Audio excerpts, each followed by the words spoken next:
Amados, texto de Tito, capítulo 1, versículo 5, é o texto que nós usamos para iniciar as discussões dentro da lição 4 sobre os sistemas de governo, os principais sistemas de governo que são utilizados na igreja desde que ela foi constituída ali no livro de Atos dos Apóstolos.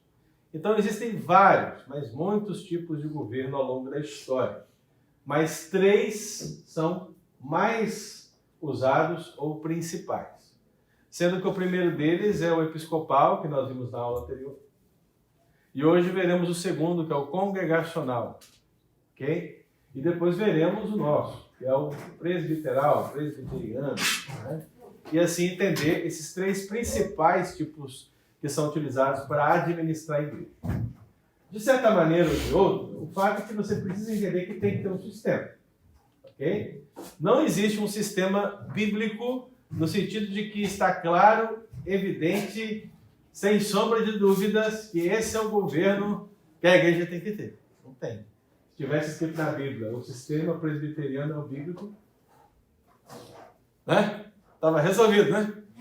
Se Jesus tivesse falado, ou os apóstolos falaram assim, olha, governe a igreja através do sistema representativo de presbíteros e diáconos. Rapaz, olha, não tinha dúvida, mas não é assim. Você tem que ler a Escritura num todo e entender o que ela fala em todas as suas partes, a fim de compreender uma maneira e assim desenvolver um sistema. De maneira que cada sistema de governo em si, esses três que nós estamos falando, eles não são aberrações, nem são perfeições. Então ninguém pode dizer que o sistema presbiteriano é de Deus, totalmente de Deus, ou que ele é totalmente do diabo. Deu para entender? Você não pode falar isso sobre o presbiteriano, não pode falar isso sobre o congregacional, não pode falar isso sobre o episcopal. Por quê? Porque todos vão encontrar um fundamento bíblico. O que você e eu precisamos entender é o que é mais bíblico e o que é menos bíblico. E é aí que nós puxamos a sardinha no nosso prato aqui, né? Colocamos sardinha por quê? Porque nós entendemos que o nosso sistema está mais próximo daquilo que a Bíblia representa. Deu para entender, irmãos? Então, onde é que está essa questão de ordem, de sistema de governo na igreja? Veja que o apóstolo Paulo, então, ele escreve a Tito, que é um pastor, e ele fala que as igrejas que são plantadas em cada cidade precisam ter o quê? Uma ordem. Ele precisa colocar ordem na igreja. E essa palavra ordem, ela dá a ideia de um governo eclesiástico, porque o texto continua dizendo o quê? Explicando. Constituir-se presbíteros conforme te prescrevi. Ou seja, ter presbíteros em cada igreja, em cada cidade, em forma de uma ordem, é um sistema de governo que está sendo o quê? Utilizado. Cabe a nós, como igreja, agora entender que sistema é esse, né? Então, meu querido, perceba, eu já falei isso aqui, perceba então que nós falamos que algumas pessoas vão dizer que essa ordem pela qual a igreja é administrada é o sistema episcopal. Por quê? Porque a Bíblia fala de bispo.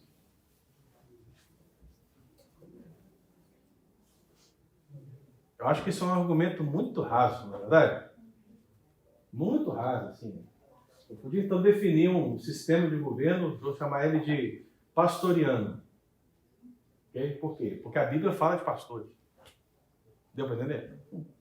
Podíamos falar, então, de um governo, quem sabe, a partir do cargo transitório chamado evangelista, né? Existe um cargo transitório entre apóstolos e presbíteros, que é o cargo de evangelista. Você lembra, né? Tem Filipe.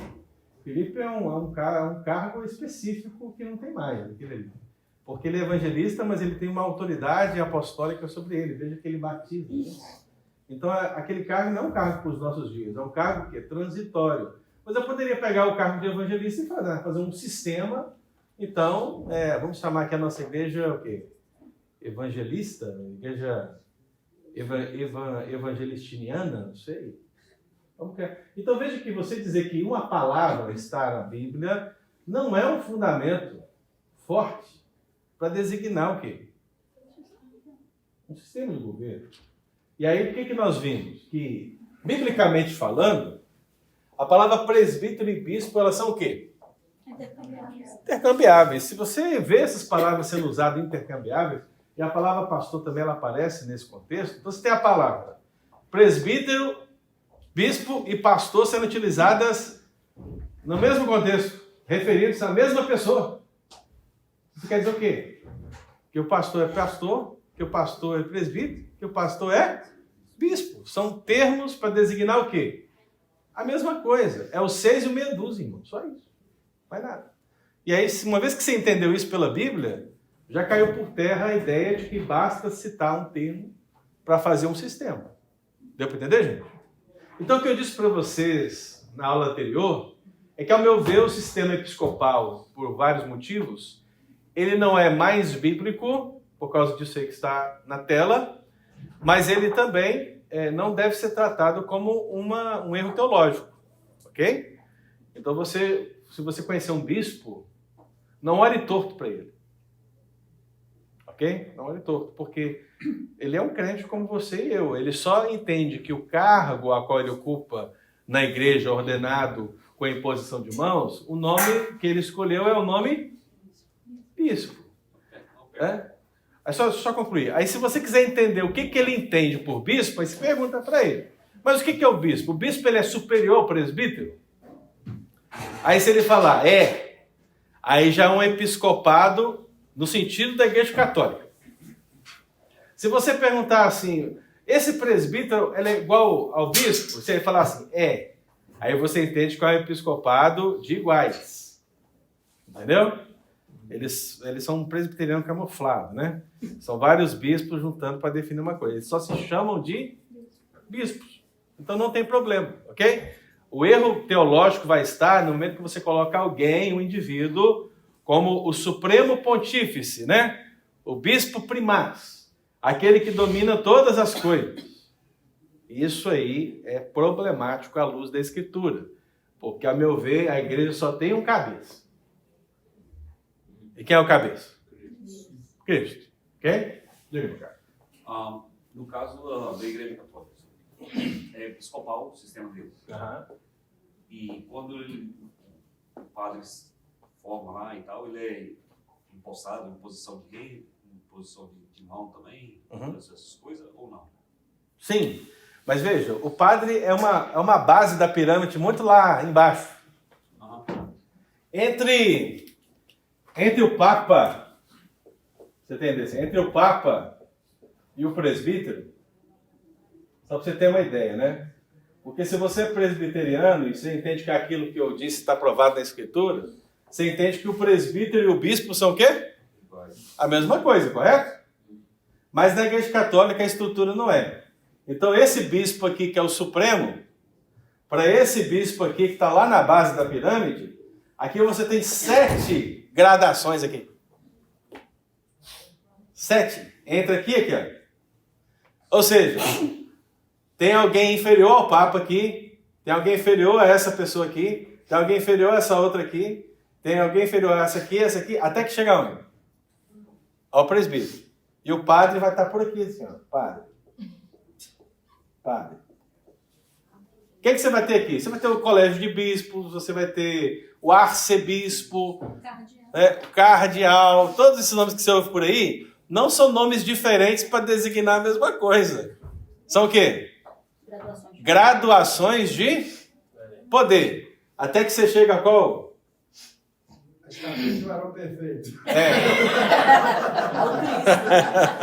Então veja que o padre, e a figura da Igreja Católica, que o padre é a liderança maior da igreja, né? Ali a comunidade, né? Mas veja que o padre não é nada dentro da hierarquia católica, né? Agora, se você olha para a igreja presbiteriana, você pergunta assim, quem que é o grande líder da igreja presbiteriana? Aí, se você olhar biblicamente, você vai dizer, não tem. Não tem. Quem que é o Papa? Quem que é? Lá no Brasil seria o Roberto Brasileiro? Não. Roberto Brasileiro não é chamado presidente. Ele não é presidente. Ele é moderador. Isso é novidade para mim. Ele é moderador. É o presidente do Supremo Conselho, não da igreja. Quando se fala que ele é presidente do Supremo Conselho, eu pergunto para você assim, onde está o Supremo Conselho agora? Me diz onde ele está agora. Espalhando nas igrejas locais. Não, o Supremo Conselho não está. Porque o Supremo Conselho ele só está em algum lugar quando ele se reúne. Tá? E quem que é o Supremo Conselho? São os representantes dos presbitérios, pastores e presbíteros. Então esses dois, de cada presbitério do Brasil, se juntam em um determinado lugar para discutir questões referentes à igreja no Brasil. Mas esse aí, os que se reúnem são os regionais. Brasil inteiro. Sim, Supremo Conselho regiões. Brasil inteiro. E ele é presidente do quê? Ele é o moderador dessa reunião. Que é o que se chama aqui, né? A palavra O melhor. que é moderador, gente? Moderador é aquele que dirige a reunião. E quem é que Então, elege? tem o cabeça. Não tem. A pessoa é convidada. Então, ele é eleito, né? Ele é eleito como moderador. Mas se você perguntar assim, o Roberto Brasileiro, ele é o dono da igreja? Não. Não. O Roberto Brasileiro decide o que a igreja vai crer ou não? Não. Não. Porque o Roberto ele modera uma reunião em que se define as questões. O Papa decide. E no caso do pastor, do presidente, nesse caso, o moderador do caso, Ah, ele é eleito, mas ele não é permanente. Ele também pode ser não. mudado. Ele pode ser substituído. Apesar que o Roberto está permanecendo. A Maria perguntou quem elege o presidente. Merinha, quem elege? Eu vou falar do presbiterial, você vai entender isso melhor, né? Mas na igreja presbiteriana, o que nós vamos ver na próxima aula? Que existem concílios. O primeiro concílio é o conselho da igreja. O segundo concílio é o presbitério. No caso da nossa igreja aqui nos Estados Unidos, o terceiro concílio e último é a Assembleia Geral. No Brasil ainda você tem o sínodo, então o terceiro concílio, e depois você tem o Supremo Concílio, 4 concílios. Então, cada um desses concílios, ele tem poder de recorrer qualquer decisão ao superior.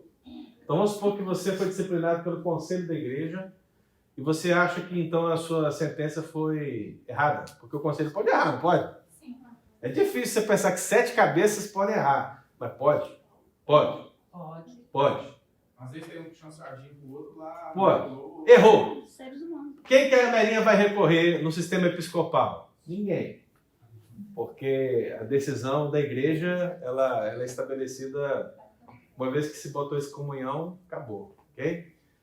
Mas a Merinha pode recorrer ao presbitério.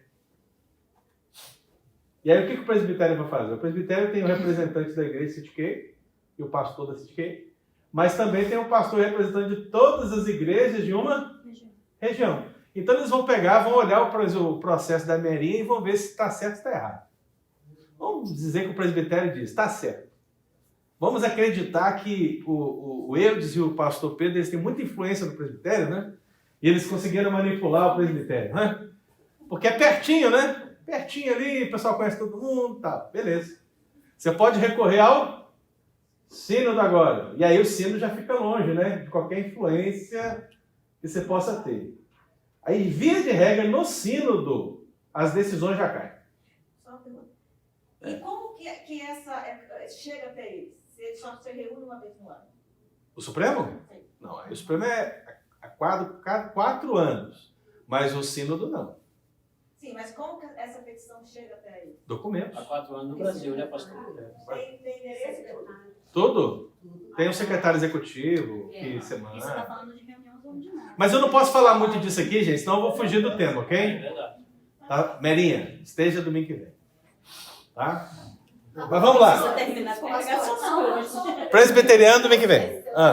O sistema episcopal, ele existe então dentro da presbiteriana Não. e dentro da católica? Onde eu disse isso? Não, eu que tô... A Não, católica esse sim, é a o... católica. Você não estava domingo passado, né? Não. Mas tem as Eu aulas não diferentes. estava trabalhando. Guarde os nomes. Não, eu estava na porta. Guarde os nomes. Tá. Eu disse na aula passada quem são as igrejas que têm esse governo episcopal. Ah, tá. Igreja Católica Romana, Igreja Ortodoxa, Igreja Anglicana, Igreja Metodista, Igreja Internacional da Graça de Deus, Assembleia de Deus, tanto a Vitória em Cristo como a Madureira, Igreja Mundial do Poder de Deus, Igreja do Evangelho Quadrangular e igrejas neopentecostais em geral. É isso. Pegou?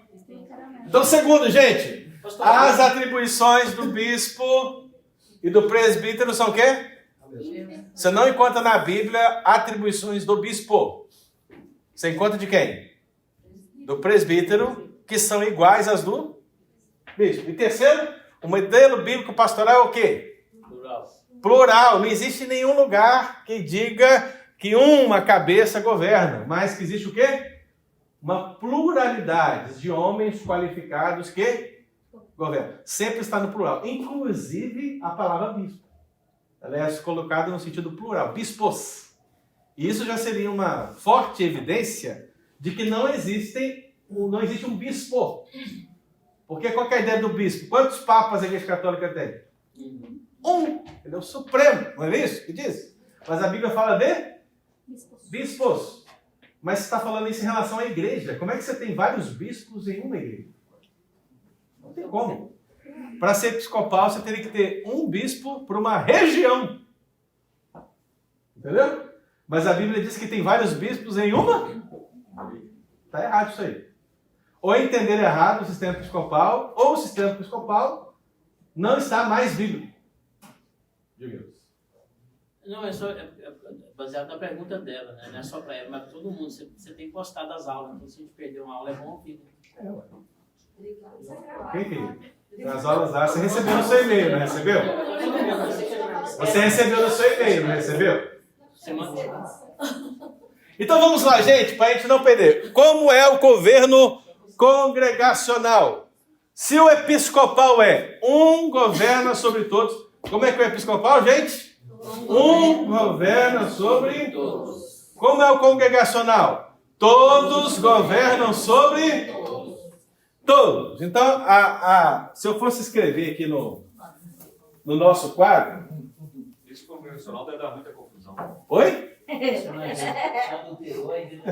Não vou nem entrar na questão prática da coisa, viu? Sem saber nada. Governo episcopal. Governo congregacional. Qual que é o ponto de vista que vocês têm que ter em relação a esses dois governos? Nós estamos aqui, ó. O que quer dizer, pastor? Quer dizer que o episcopal, ele está no extremo de cá. Um governa sobre todos. Alguém discordou disso na história da igreja e disse, não, o certo é todos governam sobre todos.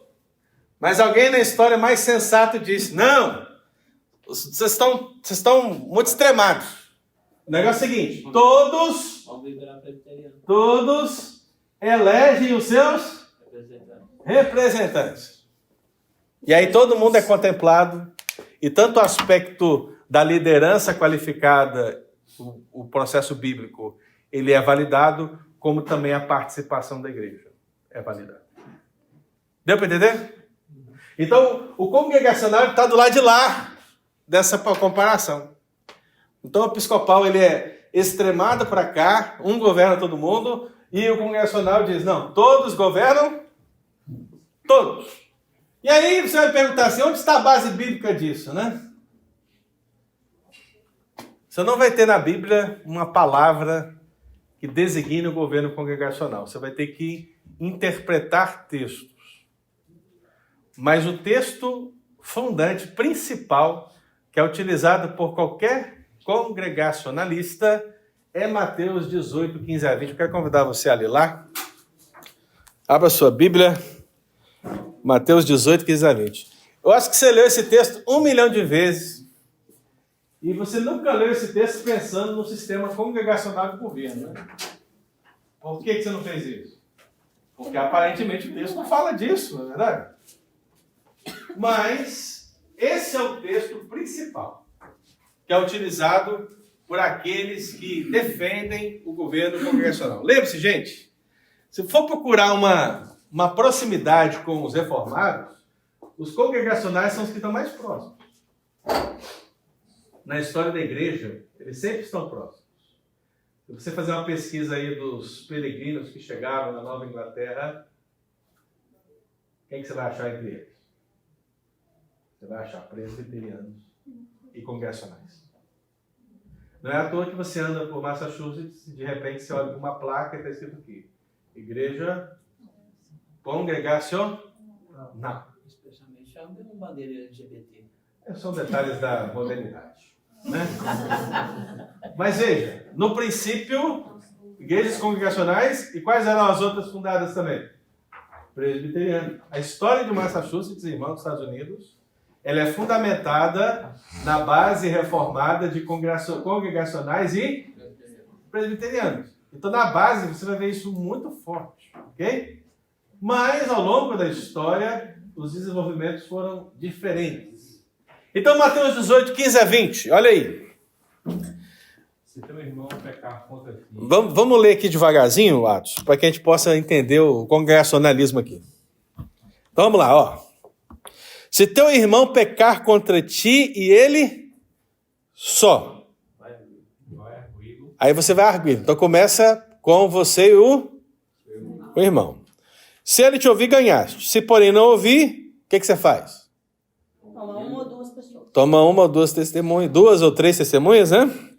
1 ou 2 testemunhas, para que pelo depoimento de 2 ou 3, toda a palavra se estabeleça.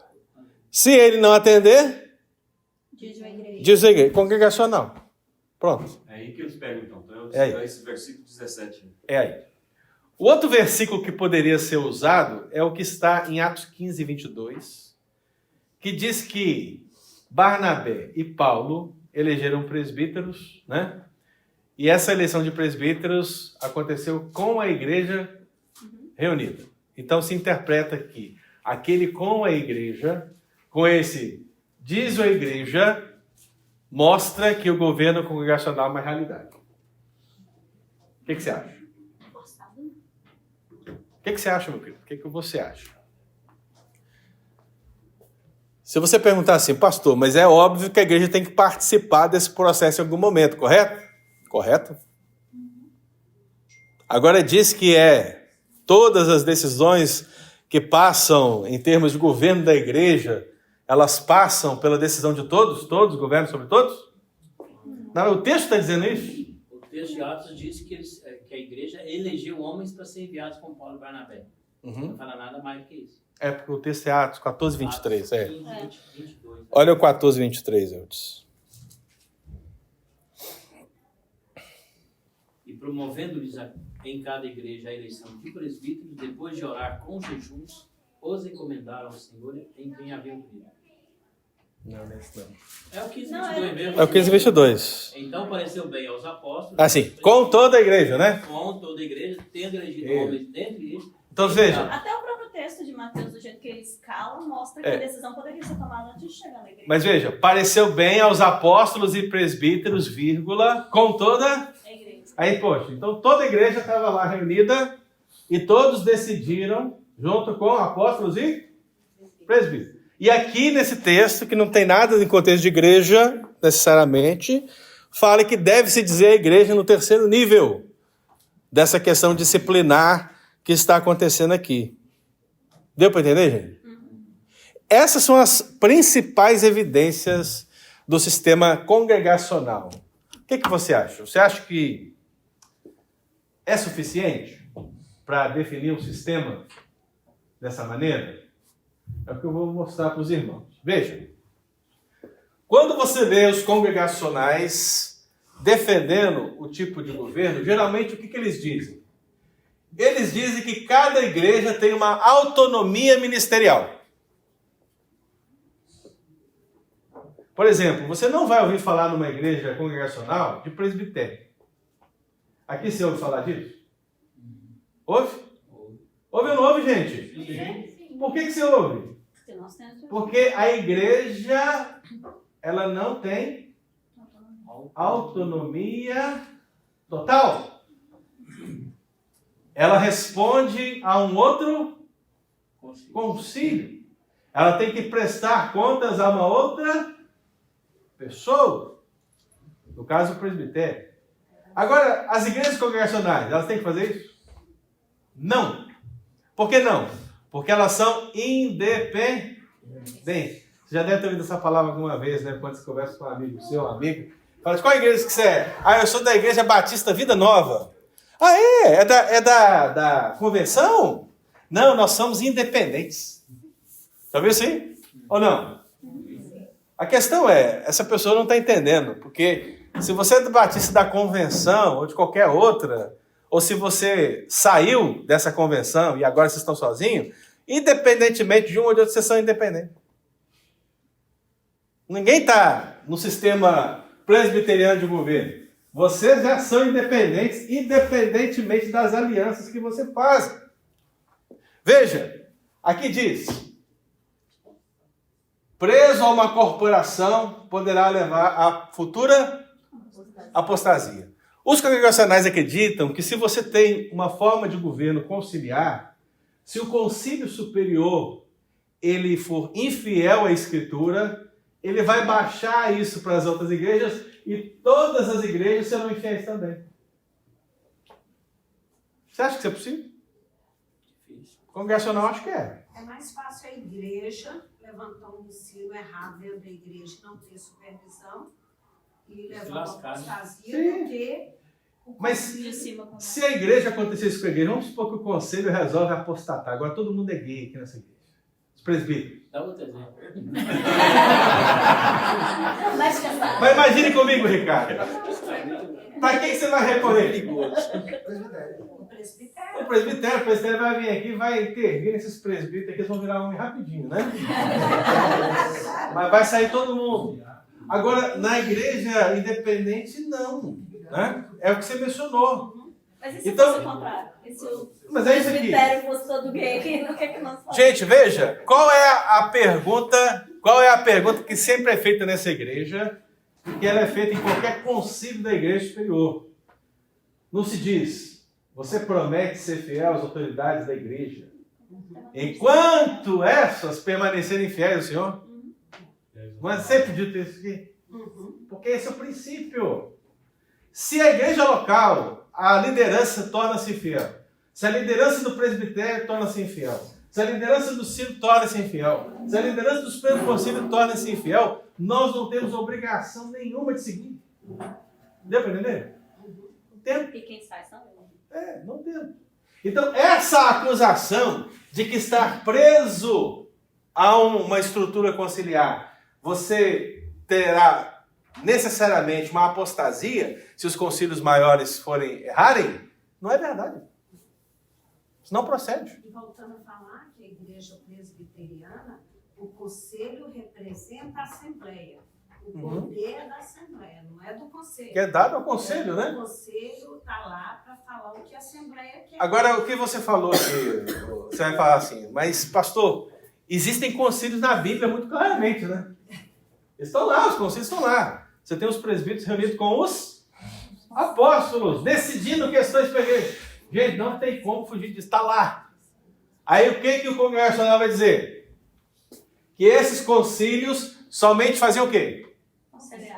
Aconselhavam as igrejas locais. Porque se entende na visão congregacional, que cada igreja tem princípio, meio e fim. Ela não precisa de outra igreja junto a ela. Eles fazem alianças. Nós somos da Fraternidade Mundial das Igrejas Congregacionais. Nós somos da Convenção. Mas nenhuma dessas organizações diz ou declara princípios de fé para aquelas igrejas particulares. Eles podem dar uma palavra pastoral, aconselhar, falar assim, gente, aconselhamos os batistas do Brasil, né, a não aceitarem a ideologia de gênero. E eles podem falar isso, mas aquela igreja particular que está lá, ela tem a obrigação de seguir? Não, por quê? Porque na percepção dela, os concílios eles só existem para quê? Aconselhar. Cada Mas igreja... Mas essa igreja pode sair da convenção, se caso ela... Mas sair da convenção é uma filiação... Assim como os pastores também, questão de pecado. Sim, Maria. É uma filiação que não é igual a presbiteriana. É isso que eu quero dizer.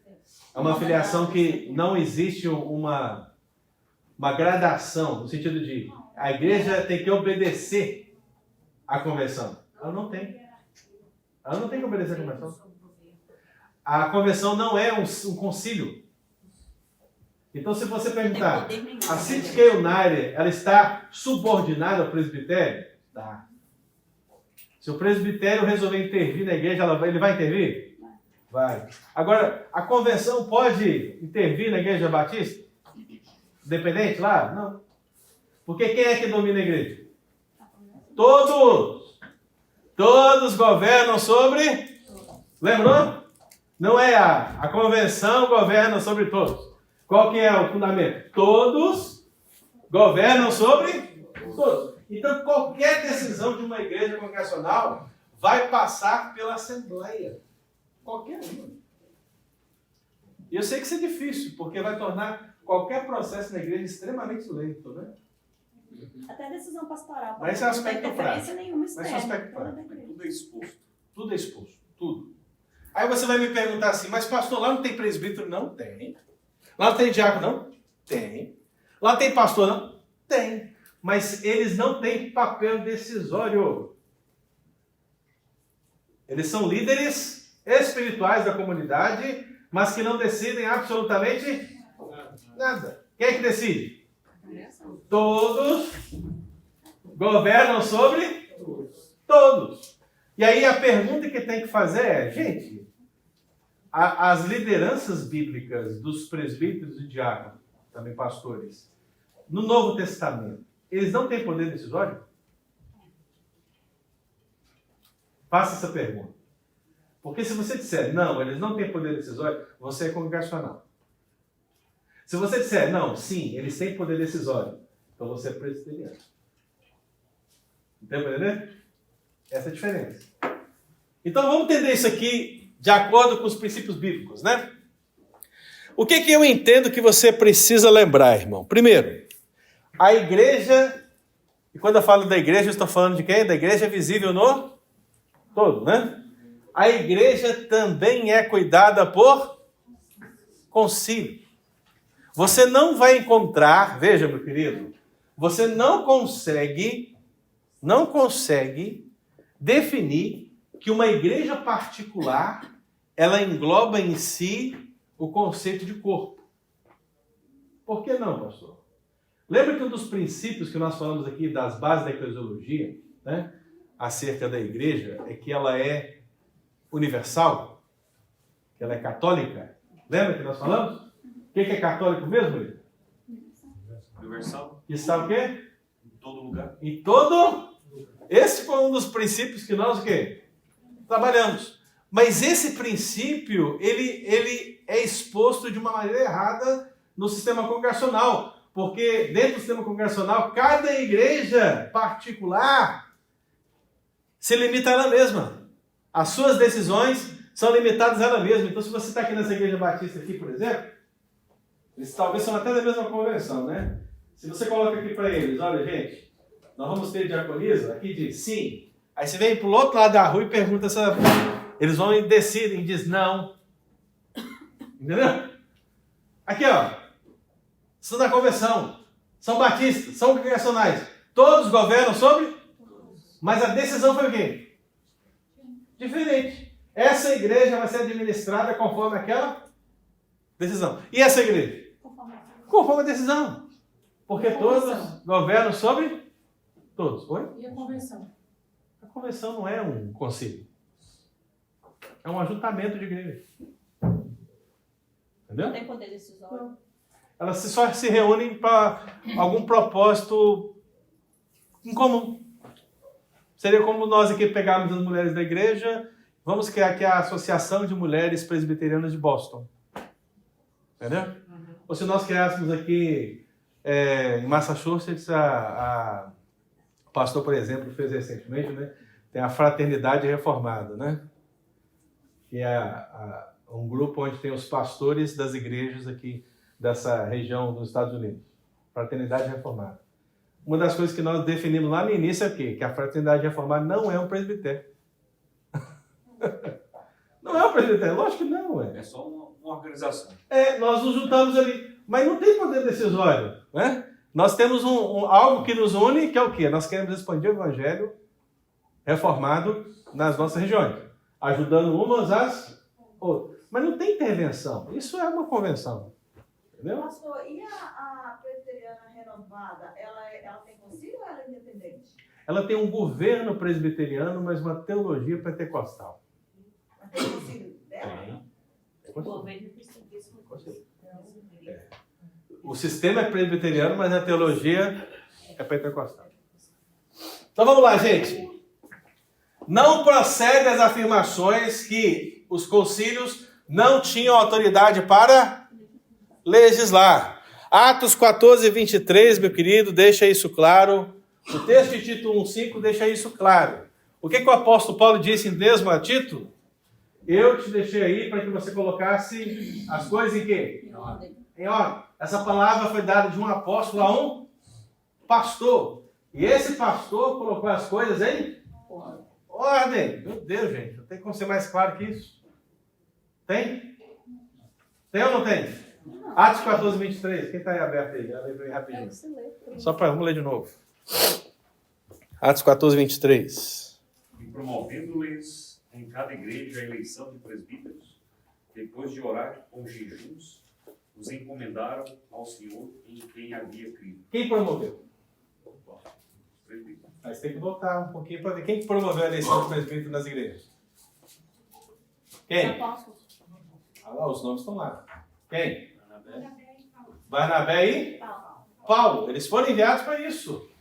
Eles foram enviados com um propósito específico de legislar sobre a igreja. O que é legislar aqui? Estabelecer novos líderes. Eles que fizeram isso, gente. E a igreja fez a parte dela. Qual foi a parte da igreja? Ela elegeu. Então o que você percebe? Você percebe que existe um papel legislador da liderança, mas existe um papel participativo da igreja. Existe o todos e existe os líderes. Existe o quê? As duas coisas. Ou seja, no sistema de governo que você entende ser mais bíblico, você precisa incorporar essas duas realidades. Se você só colocar os líderes, você vira episcopal. Um governa sobre tudo. Se você colocar só a igreja, o que você tem? Todos governam sobre todos. Mas se você coloca a igreja aqui, participante da escolha dos seus líderes, e coloca os seus líderes com papel decisório frente à igreja, o que você tem? Você tem o governo presbiteriano. Porque o que acontece na nossa igreja, irmão? Vocês deram poder aos presbíteros para administrar a igreja. A igreja, os conselhos se reúnem e o conselho diz: nós precisamos que a igreja se manifeste em relação aos cargos de diácono que abriram. Nós precisamos que a igreja se manifeste em relação ao número de presbíteros. Nós precisamos que a igreja se manifeste se vai comprar ou se vai vender. Nós precisamos que a igreja se manifeste. Esse diácono aqui, ele não é mais diácono, ele pediu para sair. Nós precisamos que a igreja seja ouvida. Você vê que há um papel dos líderes e há um papel da igreja. Por isso, o sistema presbiteriano, né?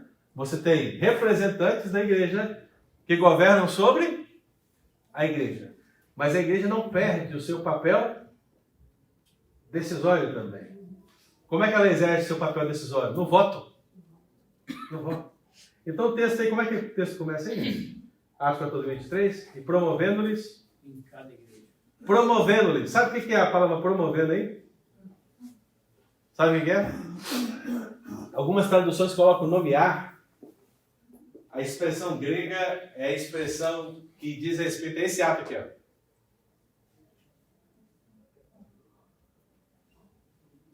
Onde você viu isso aqui? Hitler. Não. Ainda vai para frente. A pergunta é: aqueles que são favoráveis à decisão da Assembleia, queiram levantar uma das suas mãos. Não, isso é julgamento. Não. Quando a gente Eleição, fala- gente. É porque hoje em dia fala sim, não fala mais pra ele. Aqueles que são favoráveis. Mas veja, o princípio bíblico aqui no texto é usar um termo de voto pelo levantamento de mão. Mas não existe só esse, ok? Você pode votar por voto secreto, você pode votar por ficar de pé, você pode votar por cédula. Sim ou não? Mas você tem que votar. O princípio bíblico é: a igreja tem que votar. Agora, quem é que chama a igreja para votar? Quem é que tem esse poder de chamar a igreja para votar? A liderança. Biblicamente são os apóstolos e presbíteros. Hoje não temos mais apóstolos. Biblicamente. Não temos no sentido bíblico. Então na igreja, quem que sobra? Na nossa igreja. Diga aí, cara.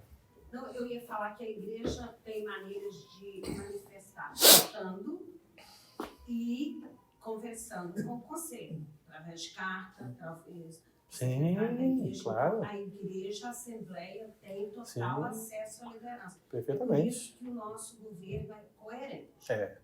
Por isso que eu digo que é o mais próximo, mais bíblico, né? É. Mas realmente. Graças Então, Lucas, deixa eu continuar, só não termino, cara. Só ali no Atos. Você me lembrou que Tá faltando versículo. Eu acho que Você me lembrou que eu preciso avisar. Porque Efésios não tem 22, 23. Só vai até 22. Talvez é outro Passou 10 horas, tá? texto. Talvez seja Aí, Efésios já 1. chamou atenção. Eu esqueci de falar o tempo. Efésios 2. Só vai até o 21. Não, Aí só vai até o Até 22. 22, até 23. Não, tá errado, o poder espiritual reside apenas nos concílios. Talvez seja o 1. Não sei se você está querendo dizer que colocou as coisas debaixo do pé e Cristo como cabeça. É esse aí. Então é 1. É Efésios 1. Efésios 1. Veja, irmão, por quê? Quem é que tem o poder espiritual na igreja de Cristo? Cristo. Ele tem o poder, tem as chaves do reino, lembra? Então, para quem que ele passou essas chaves? Ele passou para a igreja. Que é o corpo. A igreja, que é o seu corpo. Agora, a verdade bíblica não termina aí. Essa administração, ela continua na figura de quem? Dos líderes. Lembra que todo o Novo Testamento está falando deles.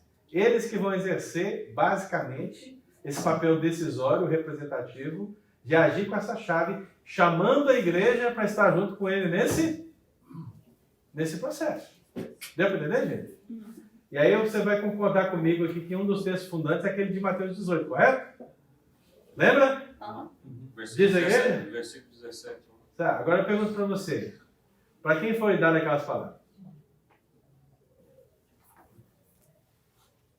Para quem foi dada aquelas palavras? Jesus estava falando com quem? Com toda a igreja? Os apóstolos. Com os apóstolos. Quando fala dos apóstolos, está colocando os apóstolos como quem?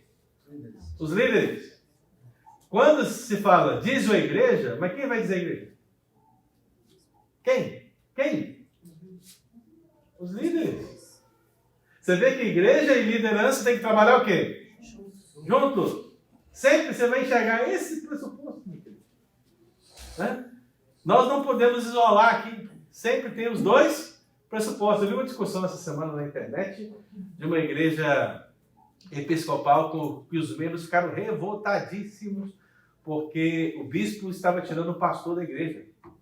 O pessoal lá queria fazer abaixo-assinado. Ninguém vai tirar ele daqui porque ele está fazendo um papel excelente, trabalho excelente. Gente, O homem é bom da igreja. é uma igreja Episcopal. episcopal. Está no estatuto dela, está lá, tudo certinho, bonitinho. Se você está aqui e não está aceitando isso, meu querido, o que você está fazendo aqui? Porque essa é a sua igreja. O Baquema já era presbiteriano e, de repente, quando abrimos o olho, estávamos no governo episcopal. E eu falei desde o início que eu tenho a boca grande. É complicado isso aí, Guiná. Pode acontecer, mas veja que, pelo menos nos últimos anos, vocês têm sido doutrinados a entender melhor como é esse processo. É possível? É. É possível o sistema presbiteriano falhar terrivelmente? Sim. Quando você tem um pastor manipulador e um conselho manipulável, perfeitamente. Mas a culpa é de quem? Só do conselho? Não. A igreja. Porque a igreja elegeu representantes fracos. Aí o pastor manipulado, junto com representantes fracos, o que vai ter? O que vai ter, gente? Virou, entendeu? Por conseguinte, vamos olhar o outro lado da moeda, né? Algumas igrejas congregacionais, vendo que é difícil administrar a igreja, com todos governando sobre todos, eles entenderam isso já. Muitos deles já entenderam. O que eles fizeram? Eles nomearam, pediram para todos nomearem um conselho. Um conselho que pode decidir as coisas antes da Assembleia. Você vai para a Assembleia? Você não vai? O que é isso, gente? É uma comissão, né? Aceita! Aceita, meu irmão! Eles chamam de comissão. Aceita! Mas assim, veja. A raiz, veja como é que a raiz é complicada. A raiz é todos governam sobre todos, né? Você não pode tirar a igreja do governo, né? Mas é óbvio que o sistema representativo é mais bíblico, né? Ela decide, o conselho, a comissão, seja lá quem for, que foi nomeado, decide. E a Assembleia depois vai dizer o quê? Sim, é isso, meu irmão. Meu Deus, mas é difícil, né? Então o pessoal está mudando. A episcopal também tem algumas variações interessantes, onde os bispos primaz, que é chamados, né? Eles têm trabalhado ao lado de outros bispos para tomarem decisões. Tá? Então eles estão saindo também desse episcopado exacerbado, onde um só soberanamente define tudo, e chamado outros bispos para, em colegiado, decidir. O que é isso? Sistema presbiteriano. Meu Deus, aceita, gente! Aceita! Você junta 7 bispos em um lugar para decidir uma coisa? Qual que é o nome disso? Conselho! Mas é difícil, né? A natureza é sempre complicado mudar essas coisas. Mas veja que as mudanças que ocorrem no episcopado e no congregacionalismo, elas são mudanças que aproximam, lembra dos extremos? Aproximam-se do centro da discussão. Ainda bem que a gente já está no centro, né? Não precisamos mudar muita coisa aqui, não. Só analisar quando tem um bispo no nosso meio assim, que está querendo dominar, né? Ou quando tem uma parte da igreja que junta, querendo derrubar alguém. A gente vai tratando dessas coisas, né? Mas o sistema funciona bem. Está acabando meu tempo e eu nem cheguei no ponto 2, né? Tem 2 minutos? Tá. Então veja, querido, vamos lá. Ó. O que nós vemos na Escritura? Que a igreja elegeu os seus representantes. Isso está na Bíblia? Sim. Tá. Atos 15, 22 acontece e você tem também a eleição dos diáconos. Pareceu bem a liderança e isso é incorporado ao lado de uma pessoa muito importante na vida da igreja, chamada Espírito Santo. Você conhece? Então eles disseram assim, pareceu-nos bem a nós, apóstolos e presbíteros. Olha, começa onde? A nós, apóstolos e presbíteros. Com toda a igreja. Então veja, começa na liderança, continua na igreja. E depois eles falam que essa resolução que pareceu bem, ela foi tomada ainda sob a coordenação de alguém maior. Quem? Pareceu bem ao Espírito Santo. E aí ele diz assim, não vos impor encargo maior do que este. Ô, gente, quem é que impõe alguma coisa? Quem é que impõe alguma coisa? Não, sim, mas no sentido de administrativo. Quem manda, chefe? Quem manda, ok? Não é isso? O Espírito Santo manda na igreja? Sim, na igreja. Então pareceu bem ao Espírito Santo não impor cargo maior do que essa decisão que nós estamos dando aqui. Então, aquela decisão é do Espírito, no sentido espiritual. Mas no sentido administrativo, o Espírito Santo não apareceu lá na frente da igreja e dos apóstolos e presbíteros e disse, olha, é assim que vai ser. Foi assim que aconteceu? Não. Essa decisão foi tomada através de quem? Da liderança, dos apóstolos e presbíteros. E aí tem a expressão, com toda igreja. Eu entendo que essa expressão, com toda igreja, ela seria talvez melhor entendida no sentido de representantes de toda a igreja. Porque não havia só uma igreja nessa época, né? A palavra igreja está no singular, correto? Não havia só uma igreja. Lembra que a igreja crescia no Atos 9? Ela crescia por toda Jerusalém, Samaria, Judeia, não é isso que a Bíblia diz? Antioquia, cidades vizinhas. A igreja não estava isolada como um lugarzinho só. A igreja, ela era universal. A igreja era o quê?